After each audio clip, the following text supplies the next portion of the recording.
গঙ্গার পাড়ে বসে পদ্মার ইলিশের স্বাদ নেবার জন্য প্রতিবছর মুখিয়ে থাকে পশ্চিমবঙ্গের বাঙালিরা। বিশেষ করে পহেলা বৈশাখ কিংবা দুর্গাপুজোর মতো উৎসবগুলোতে পদ্মার রূপালী ইলিশ তাদের পাতে উঠবে এই আশায় তারা থাকে, কিন্তু এবার সেই আশা পূরণ হয়নি। বাংলাদেশ থেকে ইলিশ রপ্তানি না হওয়ায় কলকাতার বাজারে পদ্মার ইলিশের দেখাও মেলেনি। ফলে পান্তা ইলিশ খাওয়ার পুরনো ঐতিহ্য এবার বাধাগ্রস্ত হয়। বাংলাদেশ সরকার এবার ইলিশ রপ্তানির উপর নিষেধাজ্ঞা জারি করে। যৌক্তিক কারণে মূলত এটি নিষেধাজ্ঞা দেওয়া হয়।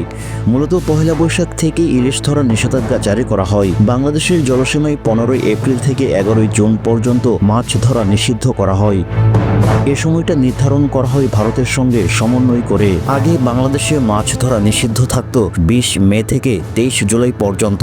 সে সময়ে ভারতীয় জেলেরা বাংলাদেশের জলসীমায় অবাধে মাছ ধরত, কিন্তু এবার সেই সুযোগ বন্ধ করা হয়। এই সিদ্ধান্তের ফলে বাংলাদেশের জেলেরা যেমন লাভবান হবে, তেমনি ভারতের বাজারে ইলিশ সরবরাহ নিম্নমুখী। পশ্চিমবঙ্গের বাঙালিদের জন্য ইলিশ শুধু একটি মাছ নয়, এটি তাদের সংস্কৃতি ঐতিহ্যের অংশও বিশেষ করে উৎসবের সময় ইলিশ না পেলে তাদের উৎসব আমেজটাই যেন নষ্ট হয়ে যায়।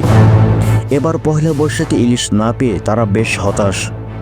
এই হতাশা ফুটে ওঠে সামাজিক যোগাযোগ মাধ্যমগুলোতে। অনেকে লেখেন, পদ্মার ইলিশ ছাড়া বৈশাখের আনন্দ যেন পূর্ণ হলো না।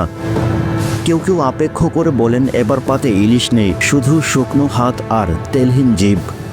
অনেকে বাংলাদেশ সরকারের এই সিদ্ধান্তকে অন্যায্য মনে করলেও বাস্তবে এটি একটি প্রয়োজনীয় ও টেকসই পদক্ষেপ। ভবিষ্যৎ যদি এই নিষেধাজ্ঞা চলতে থাকে, তাহলে পশ্চিমবঙ্গের বাজারে ইলিশের ঘাটতি আরও বৃদ্ধি পাবে।